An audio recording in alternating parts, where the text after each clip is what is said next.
The Columbia Broadcasting System and its affiliated stations present Orson Welles and the Mercury Theater on the air in The War of the Worlds by H.G. Wells.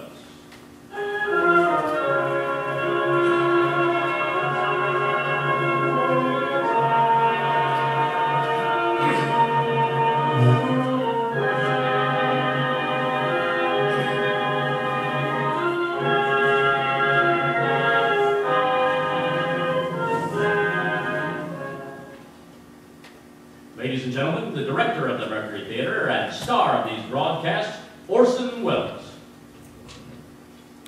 We know now that in the early years of the 20th century, this world was being watched closely by intelligences greater than man's, and yet as immortal as his own.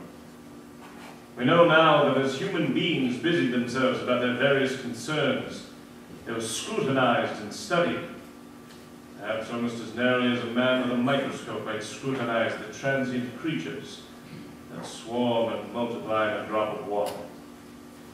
With infinite complacence, people went to and fro over the earth about their little affairs, serene in their assurance of their dominion over this small, spinning fragment of solar driftwood, which by chance of design, man has inherited of the dark mystery of time and space. Yet across an immense ethereal gulf, minds that are to our minds, as ours are to the beasts in the jungle, intellects, vast, cool, and unsympathetic, regarded this earth with envious eyes, that slowly and surely drew their plans against us. In the 39th year of the 20th century came the Great Disillusionment. Near the end of October, business was better. The war scare was over.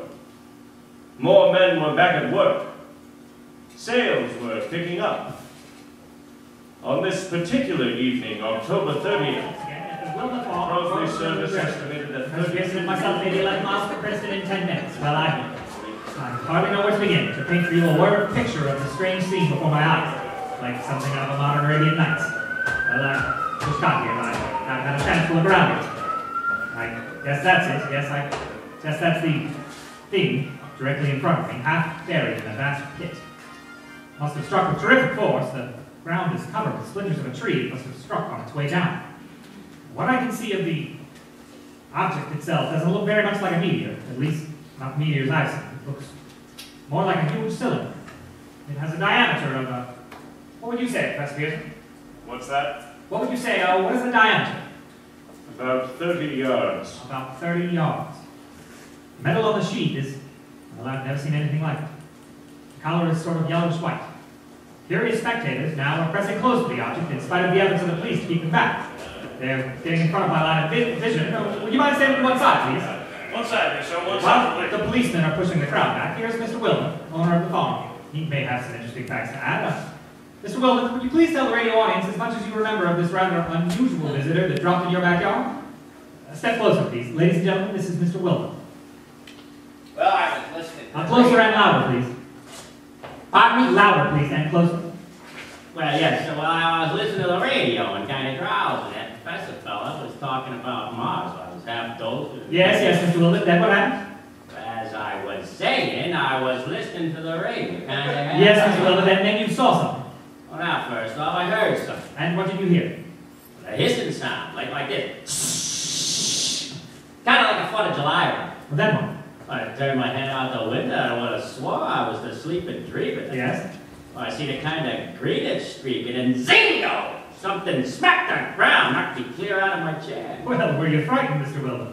Well, I ain't quite sure. I reckon I was kind of roused. Oh, thank you, Mr. Wilman, thank you. You want me to tell you Oh, something? no, that's quite all right. Oh, I got some That's other plenty. things. Ladies and gentlemen, you've just heard Mr. Wilman, owner of the farm where this thing is fallen. I wish I could convey the atmosphere, the background of this fantastic scene. Hundreds of cars are parked in the field in back of us. Police are trying to rope off the roadway leading to the farm, but it's no use. They're breaking right through. Cars' headlights throw an enormous spit up the spot on the pit where the object's out buried. Some of the more daring souls are now venturing near the edge. Their silhouettes stand out against the metal sheen. One man wants to touch them. He's having an argument with a policeman. The police are with. Now, ladies and gentlemen, there's something I haven't mentioned in all this excitement, but now it's becoming more distinct. Perhaps you've caught it already on your radio. Listen. Do you hear it? It's a curious humming sound that seems to come from inside the object. I'll move the microphone nearer.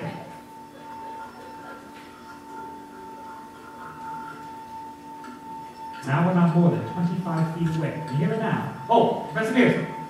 Yes, Mr. Phillips. Can you tell us the meaning of that scraping noise inside the thing? Possibly the unequal cooling of its surface. I see. Do you still think it's a meteor, Professor? I don't know what to think. The metal casing is definitely extraterrestrial, not found on this Earth. Friction with the Earth's atmosphere usually tears holes in a meteorite. This thing is smooth and, as you can see, it's cylindrical. Just a minute. Something's happening. Ladies and gentlemen, this is terrific. This end of the thing is beginning to flake off. The top is beginning to rotate like a screw. The thing must be hollow. She's moving! Look! The darn thing's unscrewed! Keep back there! Keep back there! Maybe it's been trying to escape! It's Rick! Cut the pendulum city! Get back! Keep those idiots back! Jesus! Stand back! It's Stop moving out there! Ladies and gentlemen, this is the most terrifying thing I have ever witnessed. Wait a minute. Someone's crawling out of the hollow top. Someone or something. I can see, peering out of that black hole, two luminous discs. Are the eyes? It might be a face. It might be... Oh! Wriggling out of the shadow like a gray snake. Now there's another one, and another one, and another one. It was like tentacles to me. There, I can see the thing's body. Large. Large as a bear, and it glistens like wet leather with a face. Ladies and gentlemen, it's indescribable. I can hardly force myself to keep looking at it. It's awful. The eyes are black, gleam like surface. The mouth is V-shaped. Drips with saliva from its rimless lips that seem to quiver and pulsate.